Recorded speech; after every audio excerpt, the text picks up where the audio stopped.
അത് എൻ്റെ മനസ്സിൽ നിന്നുള്ള ഒരു ഉദ്ദേശമില്ല, ഒരു ദുരുദ്ദേശമില്ല. അതെ, സതുദ്ദേശം മാത്രം വെച്ചിട്ട് ഒരു അഭിമുഖത്തിൽ ലൈം ലൈറ്റിൽ ഉള്ള സമയത്ത് എല്ലാവരും ഉണ്ടാവും, അല്ലെങ്കിൽ ആരും ഉണ്ടാവില്ല എന്നത് പറയാനാണ് ഉദ്ദേശിച്ചത്. ഒരിക്കലും നസീർ സാറിനെ പോലത്തെ മലയാള സിനിമയുടെ ദൈവം അല്ലെങ്കിൽ ഗോഡ് ഓഫ് മലയാള സിനിമയെ ഒരു വിധത്തിലും തേജോവധം ചെയ്യാനോ മോശമായിട്ട് പറയാനോ ഞാൻ ഉദ്ദേശിച്ചിരുന്നില്ല. പക്ഷെ അത് ഞാൻ നാട്ടിലുണ്ടായിരുന്നില്ല, ഇന്നലെയാണ് UK നിന്ന് എത്തിയത്. അത് ഡൈവേർട്ടായി പോയി. പക്ഷേ പ്രേംനസീർ ഫൗണ്ടേഷൻ്റെ ചെയർമാനായിട്ടുള്ള മേനക സുരേഷ് കുമാർ എന്നെ വിളിച്ച് പറഞ്ഞു, ഞങ്ങൾക്ക് കാര്യം കൃത്യമായിട്ട് അറിയാം. നസീർ സാറിൻ്റെ തൊട്ടടുത്ത ബന്ധു, അതായത് പ്രേംനസീർ ഫൗണ്ടേഷൻ്റെ തൊട്ടടുത്ത ചേട്ടനിയന്മാരും മക്കളായിട്ടുള്ള ഫൈസൽ, അദ്ദേഹം ജനറൽ സെക്രട്ടറിയാണ് ഫൗണ്ടേഷൻ്റെ. അതുപോലെ തന്നെ നാസറിക്ക എൻ്റെ ട്രഷററാണ്. അവരായിട്ട് ഞാൻ ഇന്ന് കണ്ടു.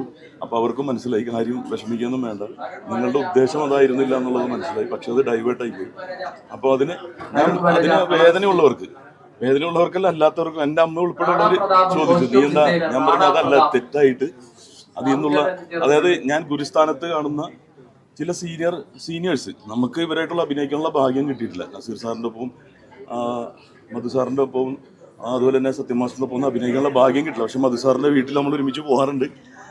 സത്യം മാസ്റ്ററിൻ്റെ മകനുമായിട്ട് ഞാൻ വളരെ അടുത്ത ബന്ധം കാത്തു സൂക്ഷിക്കുന്നതാണ്. അദ്ദേഹത്തിന് അമ്മയിൽ മെമ്പർഷിപ്പ് കൊടുക്കണമെന്ന് പറഞ്ഞ് വാദിച്ചിട്ടുള്ള ഒരാളാണ്, അത് കൊടുക്കുകയും ചെയ്തു.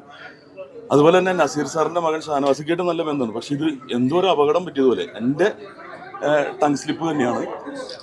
അത് പറഞ്ഞ രീതി ശരിയായില്ല എന്ന് തെറ്റായിട്ട് വ്യാഖ്യാനിക്കപ്പെടുകയാണുണ്ട്. അപ്പം എൻ്റെ ഉള്ളിൽ നിന്ന് തന്നെ ഇതിന് മാപ്പ് പറയണമെന്ന് എനിക്ക് തന്നെ തോന്നിയിട്ടുണ്ട് നേരിട്ട് ഇവിടെ വന്നിട്ട്. കാരണം ഈ ന്യൂസ് ചാനലിൽ നിന്ന് കാണാനുള്ളൊരു ഇതുണ്ടായിരുന്നില്ല. 10-15 ദിവസം പുറത്തായിരുന്നു.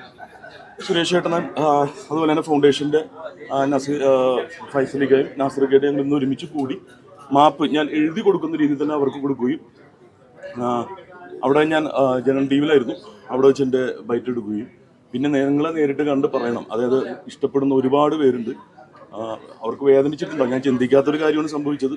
എരിവും പുളിയൊക്കെ കൂട്ടുന്ന നാവല്ല, ഒരു തെറ്റുപറ്റി എന്നുള്ള രീതിയിൽ മാപ്പ് പറയുകയും, ലോകത്തുള്ള എല്ലാ നസീർ സാറിൻ്റെ ആരാധകരോടും മാപ്പ് ചോദിക്കുകയും, അദ്ദേഹത്തിൻ്റെ കാലിൽ വീഴുന്നത് ഒരു കുറച്ചില്ലല്ലോ, അത് കൂടുതലാണ്. അതിനുള്ളൊരു ഭാഗ്യം എനിക്ക് കിട്ടിയിട്ടില്ല.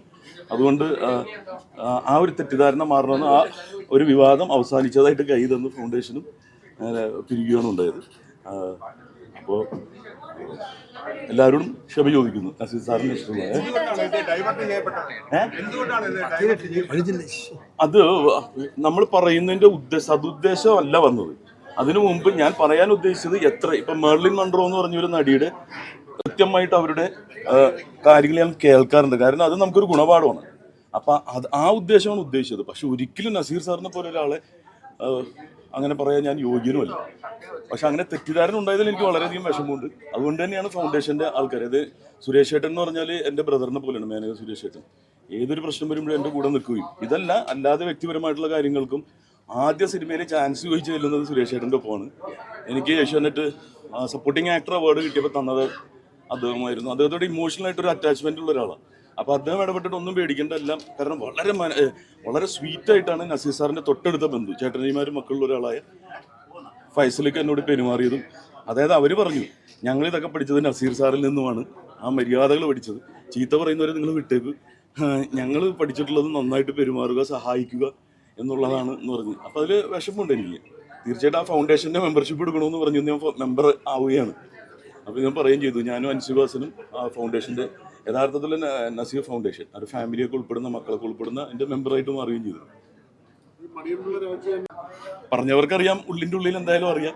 നമുക്കല്ലാതെ നമുക്ക് എവിടെ നിന്നാണ് നമുക്കൊരു ഇൻഫർമേഷൻ കിട്ടുന്നത്? നിങ്ങൾക്ക് തന്നെ അറിയാം, ഞാൻ വേറെ ക്രിമിനൽ കേസിൽ പ്രതിയോ, സ്ത്രീപീഡന കേസിൽ പ്രതിയോ, അല്ലെങ്കിൽ മയക്കുമരുന്ന് കേസിൽ പ്രതിയോ ഒരു പോലീസുകാരുണ്ട് ഇവിടെ ഇതിൽ അഭിനയിച്ച്, അവർക്കൊക്കെ അറിയാവുന്നതാണ്. ഞാനൊരാളെ മോശമാക്കി ഇകഴ്ത്തി ഒരിക്കലും പറയാറില്ല.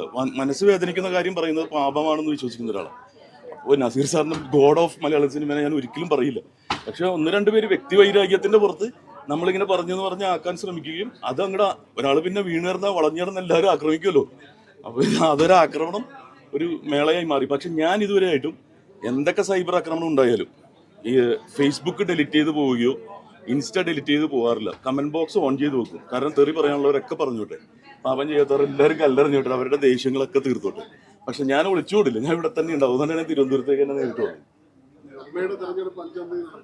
അതെ അതെ അതെ. നോമിനേഷൻ പ്രക്രിയ ആരംഭിച്ചു. ഇന്ന് തുടങ്ങുകയാണ്.